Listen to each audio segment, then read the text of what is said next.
Hi friends, good morning. ಎಲ್ಲರಿಗೂ ಪ್ರೀತಿಯ ನಮಸ್ತೆ. ನಾನು ನಿಮ್ಮ ಪ್ರೀತಿಯ Ashwini. Welcome to Ashwini vlogs. ಇವತ್ತು ನಾನುಂಟಲ್ಲ ಅಂಬಟೆಕಾಯಿದ್ದು ಮೆಣಸ್ಕಾಯಿ ಮಾಡಲಿಕ್ಕೆ ಹೊರಟಿದ್ದೇನೆ. ಅದಕ್ಕೆ ಬೇಕಾಗುವ ಸಾಮಗ್ರಿಗಳು ನೋಡಿ.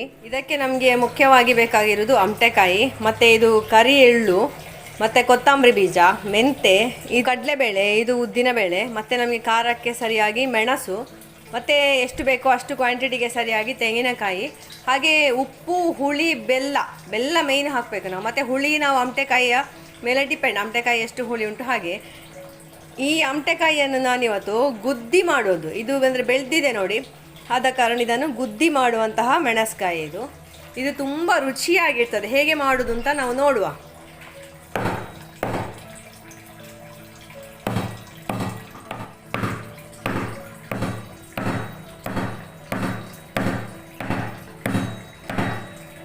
ಸರಿ ಗುದ್ದಿ ಹಾಕಬೇಕು.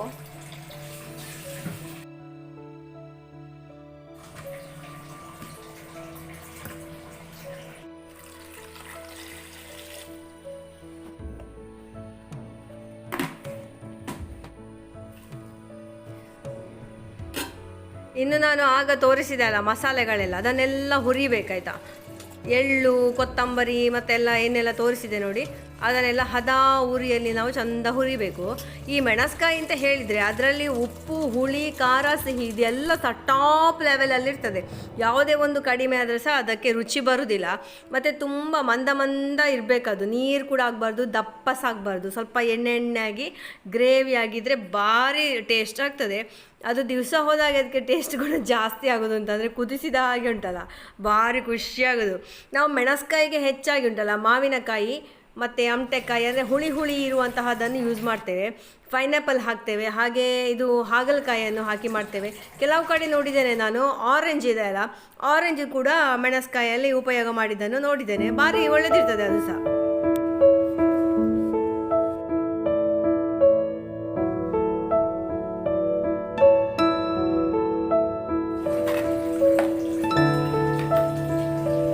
ಮತ್ತು ಇದಕ್ಕೆ ಉಂಟಲ್ಲ ಹಸಿಮೆಣಸು ಹಾಕಬೇಕು ನಾವು ಕುದಿಯುವಾಗ. ಅದರ ನಂತರ ಉಂಟಲ್ಲ ಒಂದು ಒಳ್ಳೆ ಒಗ್ಗರಣೆ ಕೊಡಬೇಕು, ಜಾಸ್ತಿ ಎಣ್ಣೆ ಹಾಕಿ. ಅದಕ್ಕೆ ಕಡಲೆ ಬೀಜ ಸಹ ಹಾಕಿದರೆ, ಮತ್ತು ಬೇಸೊಪ್ಪು ಕೂಡ ಹಾಗೆ ಜಾಸ್ತಿ ಹಾಕಿ ಒಗ್ಗರಣೆ ಕೊಟ್ಟರೆ ವಾಹ್, ಇದರಷ್ಟು ಒಳ್ಳೆಯ ಒಂದು ಇದು ಸಾಂಬಾರು ಯಾವುದೂ ಸಹ ಇಲ್ಲ.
ಹಾಕಬೇಕಾ? Roast, ghee roast.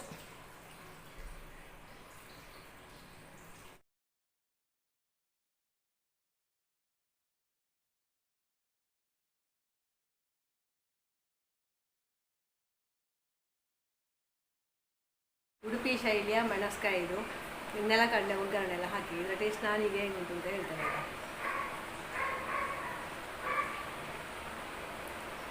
ನಮಗೆ ಬೇಕಾದಾಗೆ ಆಗಿದೆ, ಸಿಹಿಯಾಗಿ ಒಳ್ಳೆದಾಗ್ತದೆ ದೋಸೆಗೆ. ಮೆಣಸ್ಕಾಯಿ ದೋಸೆಗೆ, ಇಡ್ಲಿಗೆ ಮತ್ತು ಸೇಮಿಗೆ ಉಂಟಲ್ಲ, ಒತ್ತು ಸೇಮಿಗೆ, ಇದಕ್ಕೆ ಒಳ್ಳೆ ಕಾಂಬಿನೇಷನ್. ನಮಗೆ ಅಂತೂ ತುಂಬ ಇಷ್ಟ. ಸೊ ಫೈನಲಿ ನಂದು ಬ್ರೇಕ್ಫಾಸ್ಟ್ ಆಯ್ತು ಫ್ರೆಂಡ್ಸ್. ಇನ್ನು ನನಗೆ ಬಂಟಿಗೆ ಹಾಕ್ಲಿಕ್ಕೆ ಹೋಗ್ಲಿಕ್ಕೆ ಉಂಟು. ಲೇಟ್ ಆಯ್ತು, ಅವ ನೀನೇ ತಿನ್ನಲಿಲ್ಲ ಅಂತ ಹಾಗೆ ಸ್ವಲ್ಪ ಲೇಟ್ ಮಾಡೋದು. ಹುಷಾರಿಲ್ಲ, ಹೊಟ್ಟೆ ಸರಿ ಇಲ್ಲ. ಇವತ್ತಿನ ವೆದರ್ ನೋಡಿ. ವೃದ್ಧೆ ಬರಂಜೆ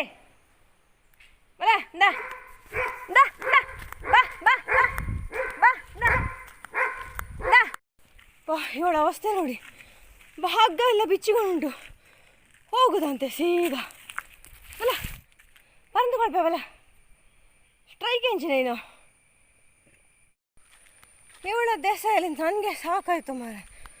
ದಮ್ಮ ಕಟ್ಟಿಕೊಂಡು ಹೊಂಡಿದ್ದು, ಆ ಹಗ್ಗ ಹಿಡ್ಕೊಂಡು ಹಾಗೆ ಹೋಗ್ತಿದ್ರೆ ಅಲ್ಲಿ ಯಾವುದಾದ್ರು ಗಾಡಿ ಅಡಿಗೆ ಎಲ್ಲ ಸಿಕ್ಕಿದ್ರಲ್ಲ, ಭಾಷೆ ಇಲ್ಲ ಅದು. ಫ್ರೆಂಡ್ಸ್, ಈಗ ಮಧ್ಯಾಹ್ನದ 1 ಗಂಟೆ ಆಯಿತು. ಹಸುಗಳಿಗೆ ಹುಲ್ಲೆಲ್ಲ ಹಾಕಿ ಬಂದಿದ್ದೇನೆ. ಹೊರಗಡೆ ಜೋರು ಮಳೆ ಸಹ ಬರ್ತಾ ಉಂಟು. ನಮ್ಮ ಬಂಟಿ ಗೂಡಲಿದ್ದಾನೆ, ನಾನು ಕೂಗ್ತಾ ಇದ್ದಾನೆ ಅವನು.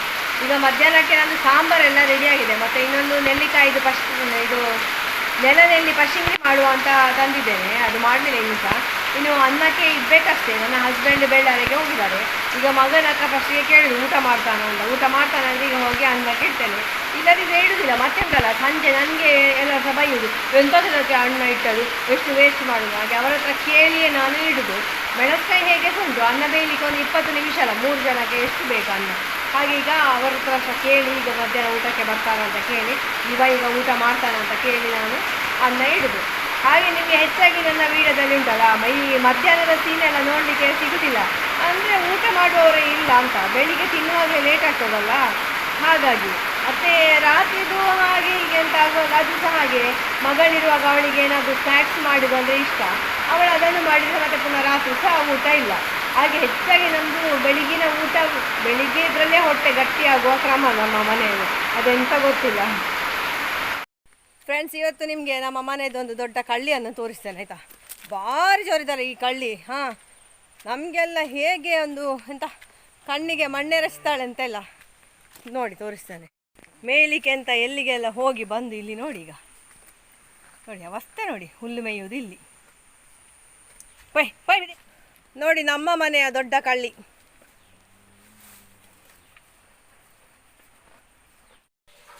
ಫ್ರೆಂಡ್ಸ್, ನಾನು ಮಧ್ಯಾಹ್ನದ ಊಟ ಸ್ಟಾರ್ಟ್ ಮಾಡಿದ್ದೇನೆ. ಈಗ ನಾವು ಇಷ್ಟು ಎಲ್ಲ ವರ್ಕೌಟ್ ಮಾಡುವಾಗ ಸ್ವಲ್ಪ ಆದರೂ ಊಟ ಎಲ್ಲ ಮಾಡಬೇಕಲ್ಲ, ಹಾಗೆ. ಮತ್ತು ಇದು ನೆಲ್ಲಿಕಾಯಿ ತಂಬುಳಿ.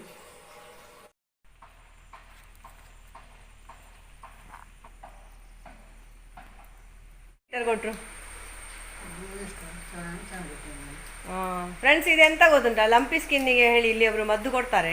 ಅದನ್ನು ನನ್ನ ಹಸ್ಬೆಂಡ್ ಹೋಗಿ ತಗೊಂಡು ಬಂದದ್ದು ಇವತ್ತು. ಹೆಸರಿಲ್ಲ, ಅದು ಒಂದು ಬಾರಿ. ಅವರೇ ಯಾರು ಇವರ ಮಗ MD ಅಲ್ಲ, ಅವರೊಟ್ಟಿಗೆ ಯಾರು ನಿರೋಧ ತಜ್ಞರಿದ್ದಾರೆ, ಅವರು ಮಾಡುವಂತ ಮದ್ದು. ಬೆಂಗಳೂರಿಂದ ತರುದವರು ಸಹ ಕಾನ್ಸಂಟ್ರೇಟೆಡ್ ಆಗಿ ಅದನ್ನು ಇವರು ಡೈಲ್ಯೂಟ್ ಮಾಡಿ ಕೊಡಿ. ನಾವು ಇದನ್ನು ಪುನಃ ಡೈಲ್ಯೂಟ್ ಮಾಡಿ ಜನಗಳಿಗೆ ಕೊಡಿ. ಎಲ್ಲಿ ಪ್ಲೇಸ್ ಅಂತ ಹೆಸರು ಅಲ್ಲಿಗೆ? ಅಲ್ಲಿಗೆ ಉಡುಪಿ ಅಂತ ಹೇಳಿ, ಕಲ್ಮಡ್ಕದಿಂದ ಒಳಗಡೆ, ಸುಳ್ಯ ತಾಲೂಕು. ಇವತ್ತು ನಾನುಂಟಲ್ಲ, ನಮ್ಮಲ್ಲಿ ಹೆಚ್ಚಾಗಿ ಉಳಿದಿರುವಂತಹ ಹಾಲಿನಿಂದ ಪನೀರ್ ಮಾಡ್ತಾ ಇದ್ದೇನೆ. ನೋಡಿ ನೀವು ಸಹ, ಹಾಲು ಜಾಸ್ತಿ ಇದ್ದರೆ ಮತ್ತು ಮೊಸರು ಮಜ್ಜಿಗೆ ಎಲ್ಲ ಆಗಿ ಸುಮ್ಮನೆ ತಿನ್ನೋದಕ್ಕಿಂತ ಪನ್ನೀರ್ ಮಾಡಿ ನಾವು ಅದನ್ನು ಸ್ಟೋರ್ ಮಾಡಿ ನಾವು ಫ್ರಿಜ್ಜಲ್ಲಿ ಇಟ್ಕೊಳ್ಬೋದು. ಬೇಕಾದಾಗ ನಾವು ಉಪಯೋಗ ಮಾಡಿಕೊಳ್ಬೋದು. ಅಂದರೆ ತುಂಬ ಆಗಲಿಕ್ಕಿಲ್ಲ, ನನಗೆ ಸೈಡಿಯಲ್ಲಿ ಎಷ್ಟಾಗ್ಬೋದು ಅಂತ. ಕಳೆದ ಸರ್ತಿ ಮಾಡಿದ್ದು ಸ್ವಲ್ಪ ಆಗಿತ್ತಷ್ಟೇ.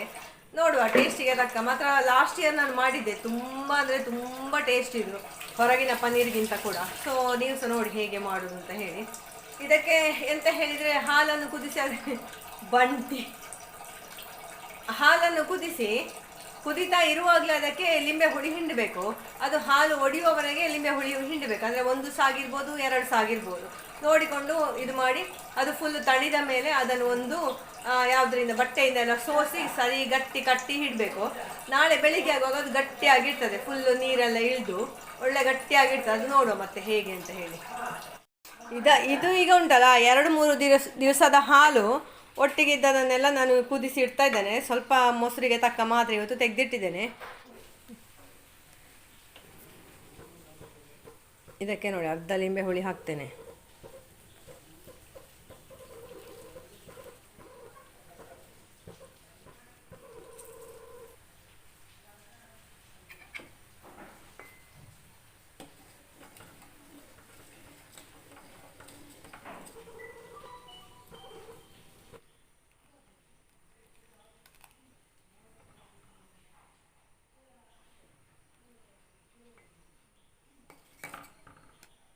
ಸ್ವಲ್ಪ ಹೊತ್ತು ತಣಿಲಿಕ್ಕೆ ಬಿಡುವ.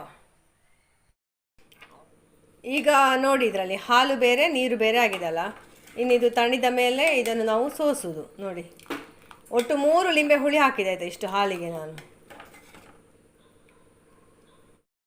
ನಾವೀಗ ಹಿಂಡಿ ಒಟ್ಟಿಗೆ ಉಂಟಲ್ಲ ಆಗ ತಂದ ಮದ್ದನ್ನು ಕೊಡಲಿಕ್ಕೆ ಬಂದದ್ದು.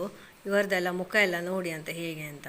6 ಜನಕ್ಕೆ ಭಾರಿ ಪರಿಮಳ ಬರ್ತಾ ಉಂಟು ಹಿಂಡಿದ್ದು. ಇನ್ನು ಮದ್ದು ಹಾಕಿ ಕುಡಿತಾರೆ ಇಲ್ಲ ನೋಡಬೇಕು.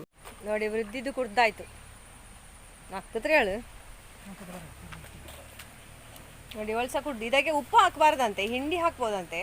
ಬಟ್ ಖಾಲಿ ನೀರು ಜಾಸ್ತಿ ಮಾಡಿ ಕೊಡಬಾರ್ದು. ಅದಕ್ಕೊಂದು ಅಳತೆ ಉಂಟು, ಅದೇ ಅಳತೆಯಲ್ಲಿ ಕೊಡಬೇಕು.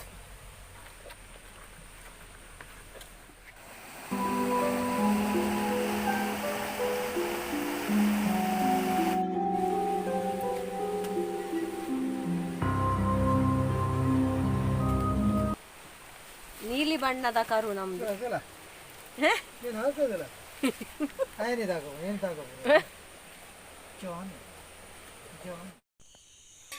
ಇಲ್ಲಿ ನೋಡಿ ನಮ್ಮ ಪನೀರ್ ಹೇಗೆ ಆಗಿದೆ ಅಂತ ಹೇಳಿ.